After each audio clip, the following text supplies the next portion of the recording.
you're actually looking at getting close to really being competitive at the top of the Premier League, it's as you were very much.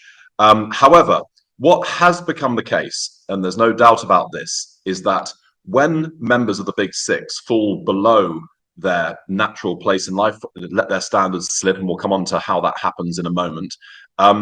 There are now clubs that are strong enough and have good enough players and strong enough revenues and rich enough owners that they actually can take their place. And I guess the big question is can they break that magic circle for long enough to get their revenues rising fast enough and big enough to be able to start to disintermediate that situation? And I think probably the poster child for this would be Villa. I'm afraid to say, I know I'm speaking to a supporter of another Birmingham club, but I think we can all accept that Villa is a massive club. It's a club which can, rely on close to 50,000 spectators a game. It has significant fan base outside the Birmingham area. It's a former winner of the European Cup, etc. So in some ways, we've been waiting for this moment where one, and perhaps if you include Newcastle, two of the non-Big Six massive clubs get their act together over a protracted period of time with sufficient financial support from their ownership to start to be able to nibble away at the advantage which is enjoyed by the Big Six. Now, they're still some way away. If you think about it financially, and if you accept that in the medium term, finances will out, that in the end, the clubs that consistently have much more revenue will in the end outperform those who don't have as much revenue. And we'll come on to the way in which Brighton and Brentford have disintermediated that in a short while. But let's just look at Villa.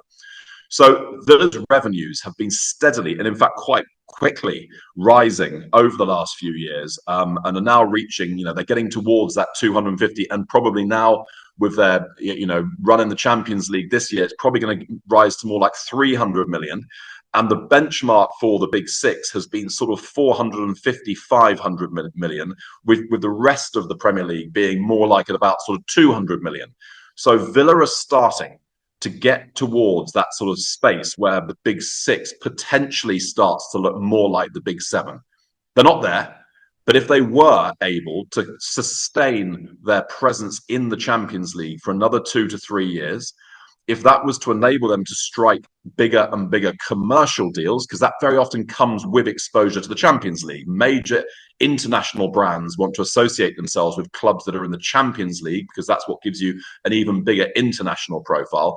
If they were able to do this for the next 2 to 3 years, then, and if they were to see their revenues start to climb 300 million, 350 million, 400 million, this type of thing, and if they were to start to get close towards the sort of bottom end of those Big Six revenues, about 400, 450 million, 500 million, that kind of thing, then we could see a breaking of that Big Six cartel. And Newcastle are in maybe, one step, maybe 2 steps, well, just 1 step behind that, let's say.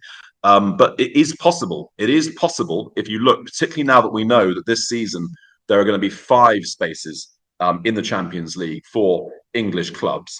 And given that we know that Man United are not going to figure in that shake-up right now, I'm just pulling up the EPL table in front of me right now, and you're looking at a situation where Newcastle, Chelsea, Villa and City are all within 2 points of each other, and Forest another 2 points in front of that.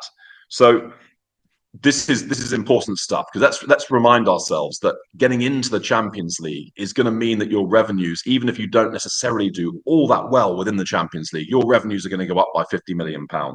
And that's going to make a huge difference to your PSR, because let's remind ourselves that for Newcastle and Villa and Forest, all of whom have immensely rich ownerships, the issue here is not so really much how rich they are, how rich their ownership are, it's how much they're allowed to spend.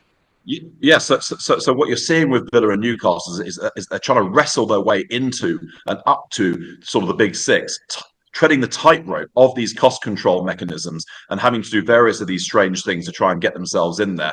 And they're being helped by the fact that there are 3 members of the Big Six who are going through a tough period, when they're either, if you were being charitable, you would say they're in transition. If you're being uncharitable, you're saying they're going through a period where they're let's say their leadership sort of strategy has been called into question or has not been working as might have been expected.